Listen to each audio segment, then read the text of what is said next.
영원히 살아갈 것만 같은 우리의 삶이 그렇게 길지 않다는 것을 우리는 나이가 들어가면서 금방 알게 됩니다. 그리고 그것을 깨닫는 순간부터 우리는 남은 나의 삶을 어떻게 아름답게 마무리 지을지 생각하게 됩니다. 물론 나에게 언제 그 마지막 순간이 다가올지는 아무도 알지 못합니다. 하지만 나에게 언젠가 그 순간이 다가온다면 나의 자녀들에게 어떤 말을 남기고 가고 싶으십니까? 나의 사랑하는 이들에게 어떤 마지막 말을 남기고 싶습니까? 한스 할터라고 하는 의사는 오랜 시간 죽음을 목격을 하면서 그 죽어가는 사람들이 남긴 마지막 말을 듣고 기록해 놓았습니다. 때로는 그 말을 들었을 때 감동적인 말도 있었고요. 때로는 아름답기만 한 그런 한마디도 있었습니다. 하지만 때로는 어떤 분들은 천박하고 또 어떤 분들은 무의미한 말을 남기고 떠나가기도 했다는 겁니다. 그러면서 이 한스 할터는 역사를 움직였던 그런 성인들이 마지막에 어떤 말을 남기고 갔을까 궁금해지면서 157명의 성인들의 마지막 말을 모아서 책으로 펼쳐내게 됩니다. 폭군의 대명사 네로, 그는 이렇게 마지막 말을 남깁니다. 한 예술가가 가고 세계는 혼란스러워지는구나. 유럽의 기초를 닦은 프랑크 왕국의 샤를마뉴 대제는 의사에게 나를 그냥 좀 내버려둬. 당신들의 그 치료약 없이 그냥 죽는 게 낫겠어. 너무나 힘들었던 그는 이렇게 이야기하고 눈을 감았다고 합니다. 마크 트웨이는 그의 딸에게 잘 있거라. 우리 다시 만날 때까지 라고 말을 남기며 생을 마감합니다. 토마스 만은 부인에게 거기 있는 내 안경을 좀 주시오 라는 말과 함께 삶을 마감했고요. 러시아 문학의 거봉 도스토옙스키는 신이여 나를 이곳에 그냥 버려두지 마세요 라고 기도한 뒤에 삶을 마감했다고 합니다. 여성 패션의 창시자였던 코코 샤넬은 87세에 결국 사람은 죽을 수밖에 없구나 라는 말을 남기고 삶을 마감했고요. 종교개혁을 했던 마틴 루터는 우리가 가진 것이 아무것도 없는 빈 털털이라는 사실을 이 죽음 앞에서 알게 되었다라는 말과 함께 삶을 마감합니다.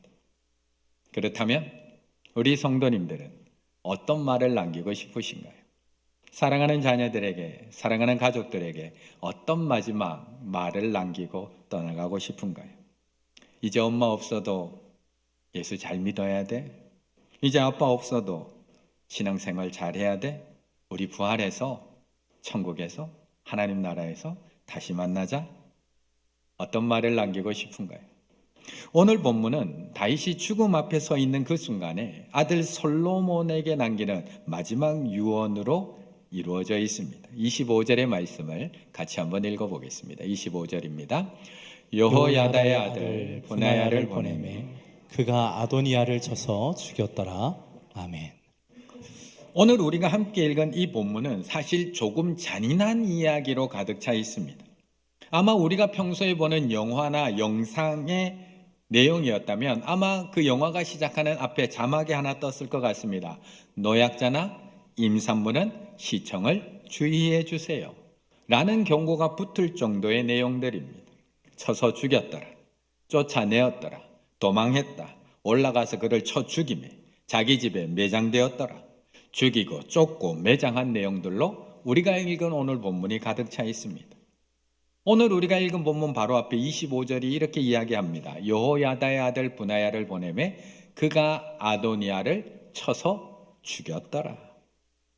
그런데 이 잔인한 사건의 시작이 어디서 정확히 시작이 되느냐? 바로 아버지 다윗의 유언에서부터 이것이 시작이 된다는 겁니다. 2절이 다윗이 이렇게 유언을 합니다. 내가 이제 세상 모든 사람이 가는 길로 가게 되었노니, 모든 사람들이 다 가는 그 죽음의 길로 가게 되었노니 너는 힘써 대장부가 되고. 죽음을 앞둔 다윗은 아직 20살도 안 된 아들 솔로몬에게 마지막 유언을 남기고 있는 겁니다. 그리고 이 말에 뒤이어 아들 솔로몬에게 마지막으로 너무나 중요한 유언을 남겨줍니다. 3절, 내 하나님 여호와의 명령을 지켜 그 길로 행하여 그 법률과 계명과 율례와 증거를 모세의 율법에 기록된 대로 지키라. 그리하면 내가 무엇을 하든지 어디로 가든지 어떻게 된다고요? 형통할지라. 네가 하나님의 명령대로 나라를 다스리며 네가 하나님의 말씀대로 백성들을 다스리면 무엇을 하든지 어디로 가든지 다 형통하게 된다. 여기까지는 너무나 멋지고 너무나 중요한 아버지 다윗의 유언입니다. 그런데 이어지는 5절부터의 유언을 보면 우리로 하여금 살짝 갸우뚱하게 만들고 있습니다. 5절부터 이렇게 유언합니다. 스루야의 아들 요압이 내게 행한 일, 나 다윗에게 행한 일, 곧 이스라엘 군대의 두 사령관 넬의 아들 아므넬, 예델의 아들 아마사에게 행한 일을 내가 알거니와 그가 그들을 죽여 태평시대에 전쟁의 피를 흘리고 전쟁의 피를 자기 허리, 띵띠와 발에 씌는 신에 묻혔으니. 가장 먼저 요압에 대한 유언을 남깁니다. 스루야의 아들 요압, 군대 장관이었던 요압, 지금까지 다윗과 함께 수많은 전쟁에 참여했던 요압. 그는 이스라엘의 군 사령관이었던 아브넬과 아마사를 전쟁 중이 아니라 전쟁이 없는 평화 시에 그들을 죽입니다. 전쟁 시에 전쟁을 하다 죽였으면 어쩔 수 없는 일이지만 아무 일도 없는 너무나 평화로운 시기에 자신의 욕망과 욕심을 위해서 그들을 죽였다는 겁니다. 그래서 다윗이 이렇게 유언합니다. 그를 평안히 수월로 내려가게 내버려 두지 마라. 그가 평안히 죽도록 내버려 두지 마라.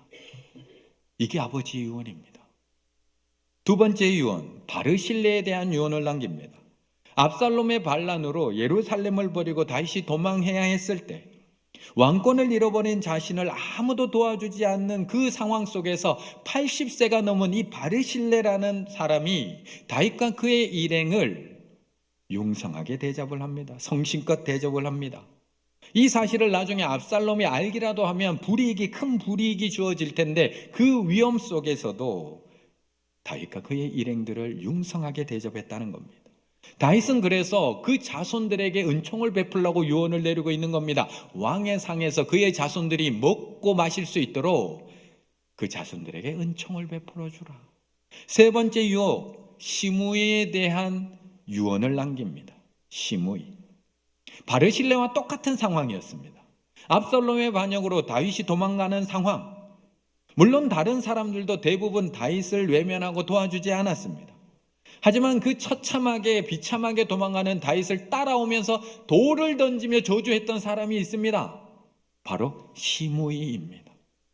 다윗은 이 시므이를 아들 솔로몬에게 지혜롭게 좀 처리해. 네가 좀 지혜롭게 처리해 라고 유언을 남기고 있습니다. 우리 성도님들 지금 이해가 되시나요? 아버지가 아들에게 20살도 안 된 솔로몬 아들에게 내 원수 좀 갚아줘 유언하고 있습니다. 이해가 되시나요? 첫 번째 유언은 중요하고 멋진 유언이었습니다. 하나님의 말씀대로 네가 행하면 네가 어디로 가든지 무엇을 하든지 형통하리라. 그런데 이어지는 유언은 개인적 복수 아닌가요? 개인적 복수. 이제 와서 아버지에게 나에게 잘해준 사람은 그 자손에게 은총을 베풀고 나에게 잘못한 사람, 나에게 돌 던지고 저주했던 그 사람들 절대 가만두지 마. 그들을 죽여. 유언하고 있는 겁니다. 너무나 부담스러운 유언 아닌가요? 그런데 우리가 가만히 오늘 본문을 읽으며 생각을 해보면 정말 아버지가 아들에게 이런 개인적인 복수를 요구하고 있는 것일까요? 정말 다윗이 이제 마지막에 총명이 흐려져서 그 사람 하나 자신의 손으로 처리하지를 못해서 마지막으로 내 원한을 좀 풀어줘. 그래야지 내가 편안하게 눈 감을 수 있어 라고 부탁하고 있는 것일까요? 사실 다윗이 원한을 갚으려고 했다면 얼마든지 기회가 있었습니다. 자신을 13년 동안이나 죽이려고 쫓아다녔던 사울왕, 그에게는 원한을 갚을 기회가 없었을까요? 다윗은 사울왕을 죽일 수 있는 기회가 2번이나 있었습니다. 칼로 그냥 찌르기만 하면 됩니다. 아니요, 부하가 죽이는 거 그냥 눈 감아 주기만 하면 됩니다. 하지만 다윗은 40년 동안이나 그 원한을 갚지 않고 기다린 사람입니다. 요압, 정말 그를 제거할 기회가 없었을까요? 다윗의 명령을 따르지 않고 요압은 다윗의 아들 압살롬을 죽입니다. 그러자 다윗이 요압의 군대 장관직을 박탈합니다. 백의 종군을 시킵니다. 백의 종군을. 그랬던 다윗입니다. 정말 그를 내쫓을 기회가 없었을까요? 다윗이 도망가고 있을 때 돌을 던지며 쫓아오면 저주했던 시므이, 다윗이 그를 죽일 기회가 정말 없었을까요? 사무엘하 16장 9절에 보면 스루의 아들 아비새가 왕께 여짜오되 이 죽은 개가, 시므이를 이야기하는 겁니다. 이 죽은 개가 어찌 내 왕을 저주하리이까? 청하건대 내가 건너가서 그의 머리를 한 칼에 쳐버리게 하소서. 허락만 해주시면 제가 죽여버리겠습니다. 도망갈 때 2번이나 요청을 합니다. 하지만 허락하지 않습니다. 다윗에게 얼마든지 기회가 있었고 왕이었던 다윗에게 얼마든지 힘이 있었습니다. 그런데 이런 다윗이 지금 아들 솔로몬에게 개인적 복수나 요구하고 있는 것일까요? 지금 아버지 다윗은 아들 솔로몬에게 개인적인 복수를 요구하고 있는 것이 아닙니다. 새로운 나라, 새로운 시를 열어갈 그 아들 솔로몬에게 이제 과거를 다 정리하고 버릴 것 다 버리고 잘라낼 것 다 정리하고 새로운 나라, 하나님의 나라, 그 나라를 열어가라고 유언하고 있는 겁니다. 지금부터는 아버지가 다스리던 그 과거의 이스라엘이 아니라 하나님의 말씀의 기준으로 버려야 될 것 버리고 쫓아낼 것 쫓아내고 잘라낼 것 잘라내고 새롭게 하나님 앞에서 시작해 나가라고 유언하고 있는 겁니다. 그리고 그렇게 하기 위해서는 먼저 구별해야 된다는 겁니다. 세수를 세 부대에 담기 위해서는 왕만 바뀌어서 되는 것이 아니라 버려야 될 것은 버리고 멀리해야 될 것은 멀리하고 살려내야 될 것은 살려내는 과감한 개혁이 필요하다는 것. 그래서 다윗은 아들 솔로몬에게 새로운 나라를 열기 위해서 정리해야 될 것을 유언으로 남겼고 그 아버지의 유언을 들은 솔로몬은 오늘 그 유언대로 과감하게 그 일을 실행하고 있는 겁니다. 34절의 말씀을 같이 읽습니다. 34절입니다. 요야다의 아들 분하야가 곧 올라가서 그를 쳐 죽이매 그가 광야에 있는 자기의 집에 매장되니라. 아멘. 사실 솔로몬만 분별을 잘하는 게 아니라 우리도 하나님의 뜻대로 사는 것이 어떤 것인지 우리도 분별 잘합니다. 예수 그리스도와 함께 죽고 예수 그리스도와 함께 부활한 사람으로서 새로운 삶을 살기 위해서 우리가 어떤 것을 버려야 되고 어떤 것을 붙들어야 되는지 우리 너무나 잘 알고 있습니다. 우리는 매일매일 말씀을 읽고 묵상을 하면서 우리가 누구를 가까이 해야 되고 누구를 멀리 해야 되는지도 우리는 너무나 잘 알고 있습니다. 그런데 사실 하나님이 분별해 주신 대로 살아가는 일이 너무나 어려운 일이라는 겁니다. 알고는 있습니다. 무엇을 붙잡아야 되고 무엇을 버려야 될지, 무엇을 가까이 해야 되고 누구를 멀리 해야 될지 우리는 알고 있습니다. 그런데 그대로 살아가는 일이 어렵습니다.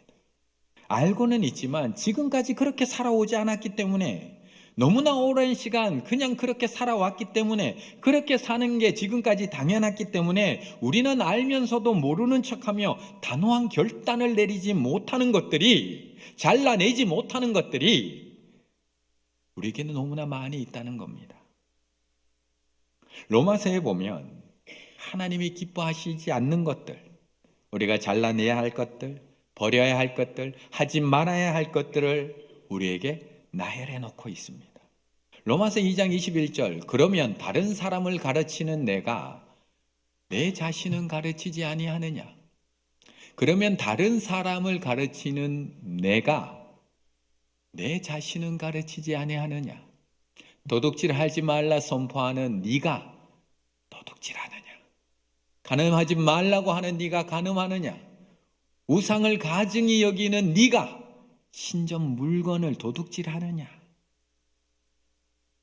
지금 사도 바울이 이 말씀으로 누구를 책망하고 있을까요? 아무것도 모르고 아무것도 분별하지 못한 채 죄 짓고 있는 이방인들을 교훈하고 있을까요? 그러면 다른 사람을 가르치는 네가 내 자신은 가르치지 아니하느냐? 조금 바꿔볼까요? 그러면 성도들에게 설교하는 네가 네 자신에게는 설교하지 아니하느냐? 다른 사람에게는 가르치는 네가 네 스스로에게는 가르치지 아니하느냐? 남을 가르치고 있는 유대인들을 향해 책망하고 있다는 겁니다. 남을 가르치는 사람, 새 사람이 어떻게 살아야 되는지 아는 정도가 아니라 가르치는 사람입니다. 우리들하고 다를 게 없습니다. 우리들처럼 교회가 그렇게 하면 안 되지. 아는 게 아니라 가르칩니다. 목사님이 그렇게 하시면 안 되죠.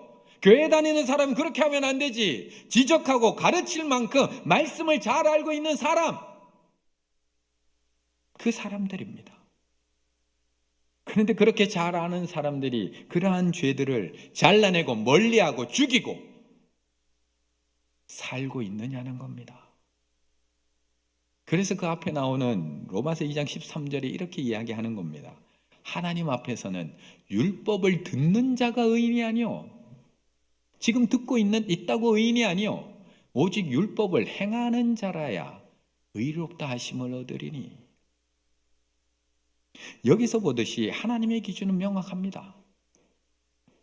하나님이 제시하는 기준과 유대인들이 가진 모습, 우리가 가진 모습의 간격이 너무 크게 느껴집니다. 유대인들은 율법을 듣고 아는 것에 초점을 두고 살아갔지 그것을 실천하지는 않았습니다. 이 모습이 오늘날 믿는 우리의 모습 아니길 바랍니다. 설교 한 편을 듣더라도 내가 그 들은 말씀을 지키려고 노력하는 태도, 하나님은 그것을 기뻐하십니다. 이것이 하나님의 기준입니다. 들은 말씀대로 살아내려고 몸부림치는 것, 하나님은 그것을 기뻐하신다는 것, 그것을 잊지 말아야 합니다. 다행히 오늘 솔로몬은 끊어내야 할 것들이 무엇인지를 아는 것으로 끝나지 않았습니다. 아버지의 뜻을 알고 누구를 죽이고 누구를 멀리하고 누구를 이스라엘에서 끊어내야 하는지 분별하는 것으로, 아는 것으로 끝나지 않았습니다. 그는 아버지의 뜻대로 즉시 실행하고 있습니다. 아버지의 유언대로 조금도 망설임 없이, 조금도 머뭇거리지 않고 과감히 잘라내기 시작을 합니다. 그것이 25절 아도니아를 쳐서 죽였더라. 27절 아비아다를 쫓아내어 파면하니, 34절 그를 쳐 죽이며, 여기서 그는 요압 그를 쳐 죽이며, 46절 시므이를 치니 그가 죽은지라. 다 죽이고 잘라내고 쫓아내고 있습니다. 솔로몬은 오늘 분별한 대로 행동으로 옮기고 있습니다. 어린 시절부터 함께 자라왔던 형이지만, 어린 시절부터 제사를 집례했던 제사장이지만, 어린 시절부터 아버지를 도와서 나라를 세운 군대 장관이지만, 그는 하나님의 말씀대로 새로운 나라를 이 말씀 위에 세우기 위해 가감하게 잘라내야 할 것들을 잘라내고, 멀리해야 될 것을 멀리하고, 살려내야 할 사람들을 살려 세워내고 있다는 겁니다. 다윗이 말한 믿음의 대장부가 된다는 것은 내가 아무렇게나 하고 살아도 된다는 것을 의미하지 않습니다. 대장부가 된다는 것은 믿음의 결단, 믿음의 단호함, 그것이 있어야지 대장부가 된다는 겁니다. 내가 그리스도 안에서 새로운 사람이 되었다면, 나의 옛사람이 정말 저 그리스도와 함께 십자가에서 죽고 내가 그리스도와 함께 살아난 새로운 피조물이 되었다면, 잘라내야 될 것은 잘라내고 멀리해야 될 것은 멀리하고 끊어내야 할 것은 과감하게 끊어낼 줄 알아야 된다고 말씀하고 있는 겁니다. 그런데 우리가 정말 그 끊어내야 할 죄가 죄인 줄 몰라서 못 끊어내고 있을까요? 몰라서 안 끊어내고 있을까요? 아니면 이만큼 교회 다녔으면 다 알고 있지만, 남에게는 그렇게 잘 가르치고 잘 지적하고 있지만 나는 아닌 척 안 끊어내고 살아가고 있는 것일까요? 분명히 하나님께서는 손으로 죄짓거든, 발로 죄짓거든, 눈으로 죄짓거든 과감하게 잘라버리고 하나님 나라 들어가는 것이 낫다 라고 말씀하셨는데, 우리는 여전히 모르는 척 끊어내지 않고 타협하고 살아가고 있는 것은 아닐까요? 도대체 왜 이런 것일까요? 왜 악은 그 어떤 모양이라도 버려야 한다는 것을 알면서도 왜 우리는 오늘도 적당하게 타협하며 살아가고 있을까? 35절의 말씀 같이 있습니다. 35절입니다. 왕이 이에 여호야다의 아들 브나야를 요압을 대신하여 군 사령관으로 삼고 또 제사장 사독으로 아비아다를 대신하게 하니라. 아멘. 분명하게 솔로몬도 결단했습니다. 아버지의 뜻을 따라 잘 분별했습니다. 아버지의 유언대로 3명만 조치한 게 아닙니다. 유언에서는 3명만 등장을 하고 있지만 솔로몬은 더욱더 용기를 내서 죽여야 할 사람들을 다 죽이고 멀리해야 될 사람 다 쫓아내고 살려야 될 사람들 살려내어서 새로운 나라를 세워가고 있습니다. 사실 앞에 아버지의 유언에는 제사장 아비아달에 대한 말은 아무것도 없었습니다. 하지만 솔로몬은 아도니아를 지지했던 제사장 아비아달까지 예루살렘 북쪽 5km에 있는 그의 고향 아나돗으로 그를 추방시켜내서 잘라냅니다. 완전히 끊어내고 있습니다. 그래서 오늘 본문의 마지막 절은 자신을 도와서 이 이스라엘을 새롭게 세워나갈 사람들의 이름으로 그 이름들을 대신하는 것으로 끝이 납니다. 왕이 이에 여호야다의 아들 브나야를 요압을 대신하여 세우고 있습니다. 잘라낼 것 잘라내고 새로운 사람 세웁니다. 군사령관으로 삼고 또 제사장 사독으로 아비아달을 대신하게 하니라. 잘라낼 것 잘라내고 새로운 사람 세웁니다. 그렇다면 이제 이스라엘은 새로운 왕과 함께 하나님의 말씀대로 정말 새로운 나라로 변모되었을까요?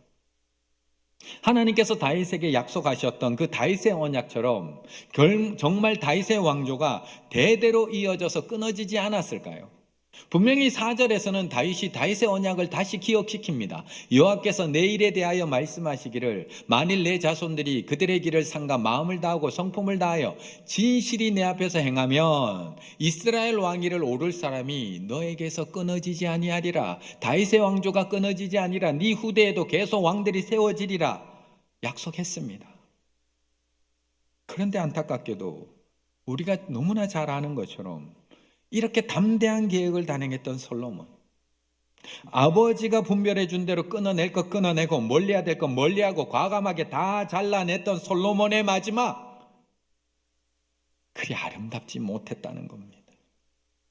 그리 아름답지 못했다. 왜 그렇게 된 것일까요?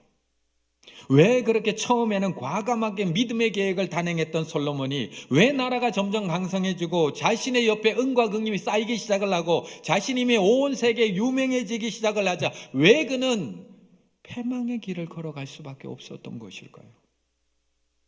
분명히 하나님께서 그렇게 몰락의 길로 달려가고 있는 솔로몬에게 또 나타나시고 또 나타나셔서 잘라내라고 그렇게 말씀하셨습니다. 열왕기상 11장 9절에 보면 솔로몬이 마음을 돌려, 그렇게 2장에서 결단했던 솔로몬이 마음을 돌려 이스라엘 하나님 여호와를 떠남으로 여호와께서 그에게 진노하시니라. 하지만 여호와께서 포기하지 않습니다. 여호와께서 일찍이 2번이나 그에게 또 나타나십니다. 그리고 또 개혁을 요청하십니다. 다른 신들 잘라내, 다른 우상들 다시 끊어내, 네가 쌓아둔 병마들 잘라내라, 네가 정략 결혼했던 후궁 700명, 처첩 300명, 이방 여인들 멀리해라, 네가 넉넉히 쌓아놓았던 그렇게 자랑하고 살아가고 있는 은과 금 다 끊어내라. 하나님이 2번이나 나타나서 또 말씀하시고 또 말씀하십니다. 솔로몬 다시 과감하게 잘라내고 끊어내고 멀리 했을까요? 그랬다면 이스라엘이 둘로 나누어지지 않았을 겁니다. 그렇다면 다윗 왕조가 끊어지지 않았을 겁니다. 그렇다면 이스라엘이 멸망하지 않았을 겁니다. 이처럼 믿음의 대장부가 되는 것은 한 번의 분별로 이루어지는 것이 아닙니다. 한 번의 과감한 결단으로 완성되는 것이 아닙니다.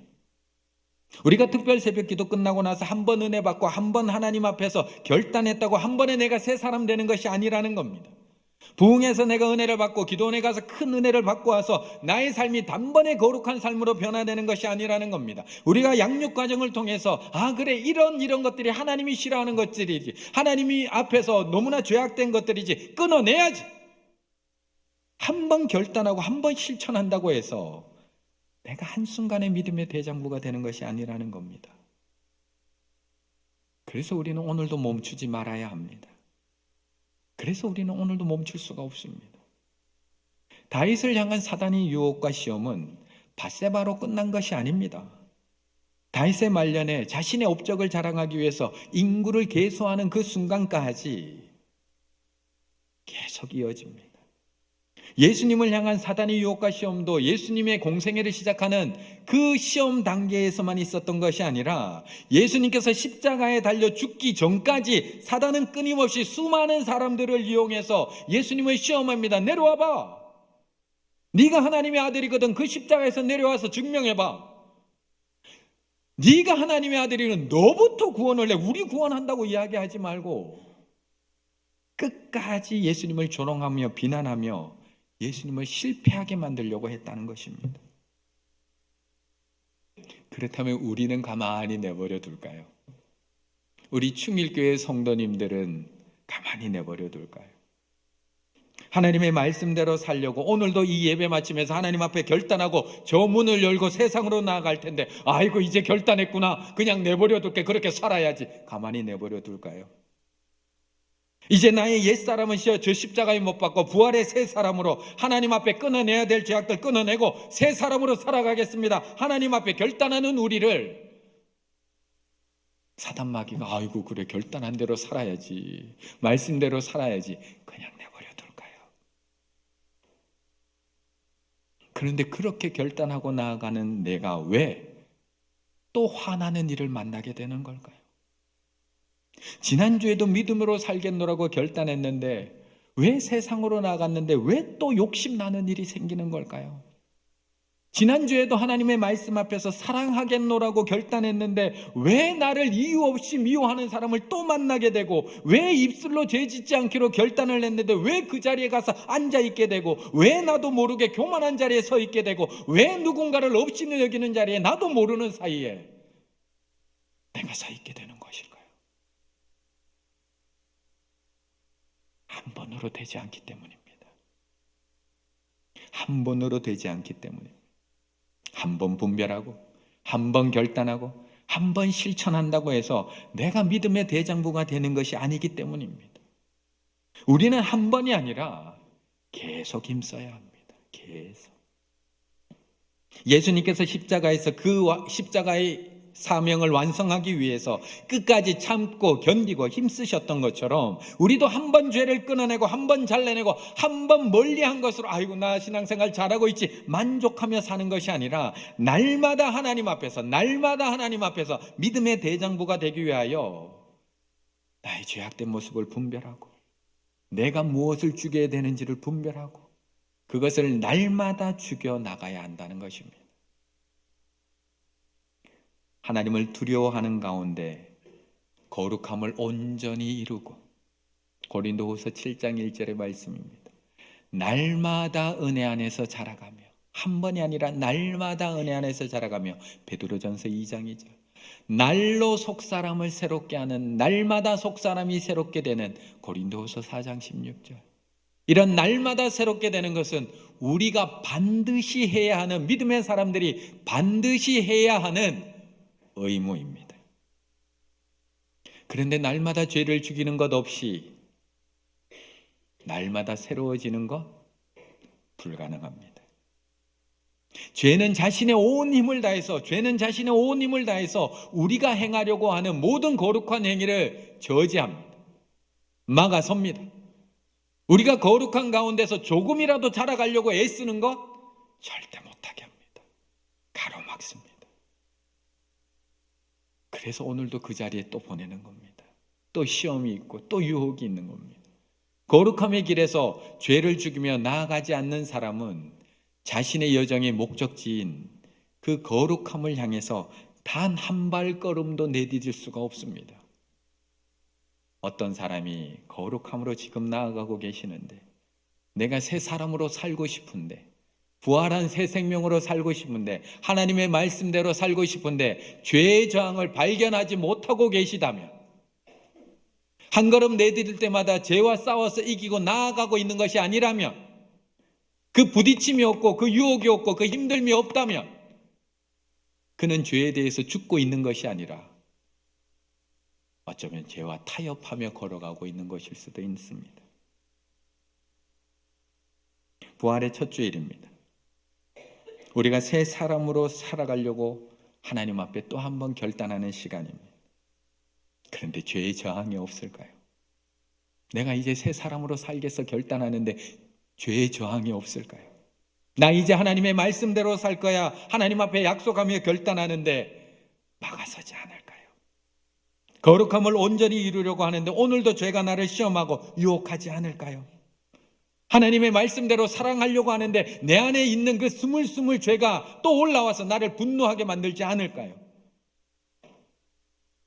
솔로몬이 처음에는 아버지의 뜻대로 죄를 분별하고 과감하게 죽이고 쫓아내고 멀리하고 잘라내고 끊어냈지만 결국 매일 하나님 앞에서 자신의 죄를 돌아보고 죽이지 못함으로 결국 믿음의 대장부가 되지 못했다는 것, 그것을 기억하시고 오늘도 하나님의 거룩한 말씀 앞에 나를 비춰보심으로 내 안에 여전히 남아있는 탐욕과 분노와 미움과 다툼과 시기와 헌당과 모든 죄악들을 날마다 저 십자가에 다시 못 박으시고 믿음의 대장부로 새로운 사람으로 우리 충일교회 가족으로 살아가시는 우리 충일의 가족들 다 되시기를 간절히 바라겠습니다.